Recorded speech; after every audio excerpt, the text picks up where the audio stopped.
తెలంగాణ వ్యాప్తంగా రైతులకు యూరియా కష్టాలు తీరడం లేదు. భూపాలపల్లి జిల్లా కాటారంలో యూరియా కోసం తీవ్ర ఇబ్బందులు పడుతున్నారు. ఎరువుల కోసం రైతులు ఉదయం నుండి బారులు తీరారు. యూరియా బస్తాల కోసం కార్యాలయం చుట్టూ తిరిగిపోతున్నామని రైతులు ఆవేదన వ్యక్తం చేశారు. కాంగ్రెస్ పాలనలో తీవ్ర ఇబ్బందులు పడుతున్నామని రైతులు వాపోతున్నారు.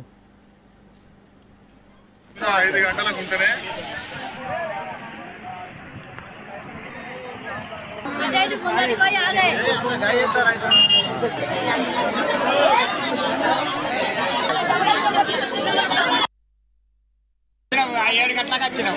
7 గంటల కాడి నుంచి మొత్తం మేము లిస్ట్ రాసుకున్నాం. మేము అందరం రైతులం ఏకమై మనం లొల్లద్దు, మాకు ఏదద్దు, ఇగో నువ్వు ఈ లెక్క ప్రకారంగా మనం అందరం లైన్లో ఉందామని మేము రాసుకున్నాం. ఇగో ఇట్లా పెట్టుకున్నాం. ఇన్నర్ సంది ఇగో ఇవాళ వచ్చిండు, అవన్నీ చెప్పి పారేసిండు. కథ ఎక్కడ పారేసిండు. లైన్ పెట్టాడు. ముందట వచ్చిన వాళ్ళు వెనకైన వాళ్ళు ముందట వచ్చారు. ఇప్పుడు ఆయన మమ్మల్ని తీసుకొచ్చి 3 రోజులు అయితే మరి అట్లనన్నా ఏదన్నా ఒకటి చేయాలి కదా. ఈ ప్రభుత్వం నిజంగా రైతులు ఏర్పించిన ప్రభుత్వం ఎప్పుడు కూడా చరిత్రలో ఉండదు. దీనికి దగ్గర పడే నూకలు దగ్గర పడే రైతులు ఏడుతున్నారు.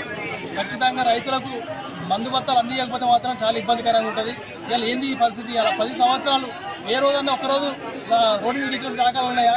చెప్పులు రోడ్డు లైన్ల మీద పెట్టి బయట అంతా మొత్తం ఆఫీసులో పోయి తిరిగే పరిస్థితి ఏర్పడది. దయచేసి దీన్ని తీవ్రంగా ఖండించాలని చెప్పి బాగా కోరుకుంటున్నాం. రైతు ఎడిసిన రాజ్యం ఎప్పుడు కూడా చరిత్ర ఉన్నాయి. 4 రోజులు అవుతుంది రాబట్టి రోజు లోడు వస్తుంది అంటారు.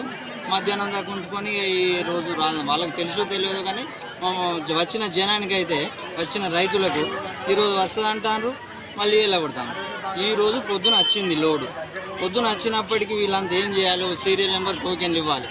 కానీ టోకెన్లు ఇవ్వకుండా లోడ్ దిగినాకనే టోకెన్లు ఇస్తామని ఉంచింది. ఇప్పటికి తీరా చూస్తే ఏ లైన్కి ఎవరికి ఇస్తారనేది సమాధానం లేదు. ఇవాళ కూడా మాకు బస్తాలు వస్తాయనేది అయితే గ్యారంటీ లేదు.